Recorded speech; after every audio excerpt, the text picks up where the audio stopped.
Облыстық дарын қосымша білім беру орталығында өрімтал жас тілшілерінің мәдени танымдық ауысымы басталды. 7 күнге жоспарланған жазғы демалыста шығармашыл жастар өңірлік қаламгерлермен жүздесіп, журналистика саласының қыр-сырына қанығады. Сондай-ақ тарихи орындарды аралап, шаһардың көрікті жерлерін тамашалайды.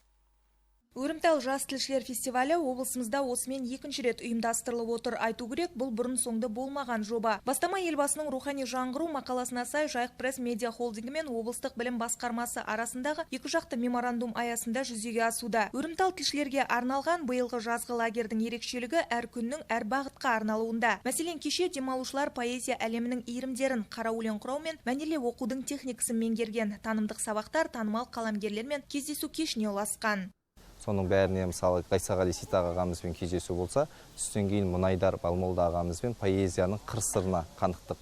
Онда өлең жазудың техникасы, өлең ұйқасы қалай болу керек деген сияқты. Ал ол біткеннен кейін бізге Хадиша Бүкеева атындағы облыс қазақ драма театрынан әртістері қонаққа келіп, олар өздерінің жазған өлеңін сахнада қалай оқу керек, қай жеріне дикция қойылу керек деген сияқты үлкен балаларға танымдық шара болады. Бүгін демалушылар проза жанрымен танысуда, ал алдағы күндері көгілдір экранның құпиясына үңіліп, ұлттың үн жариясы атанған радионың студиясында хабар дайындап үйренеді. Мерзімді басылымға мақала жазып, суретке түсіру өнеріне дағдыланады. Жазғы демалыс балғындар үшін әрине жаңа достармен қызық. Жарқын ортада жақын достар да тауып жатырмыз дейді олар.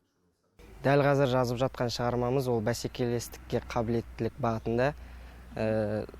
Сол тақырып берді бізге бүгін. Соған жаңағыдай 2 сағат уақыт берді. 2 сағаттың ішінде сол шығарманы жазып бітіруіміз керек. Керемет таза ауада, керемет күндер өткізудеміз. Негізі дарын қосымша білім орталығында достарыммен, бұрынғы достарымды көрдім, жаңа достар таптым. Солармен жақсы демалыс өткізудеміз. Шарадан тыс уақыттарында демалушылар театрға барып, облыстық музей мен Мәншүк Мәметова, Емельян Пугачев мұражайларын тамашалайды. Бассейнге жүзіп, қаланың көрікті жерлерін аралауға да арнайы уақыт қарастырылған. Гүлжаз Баделова, Тарас Қажымов, Айдос Кесимов, Ақжайық телеарнасы.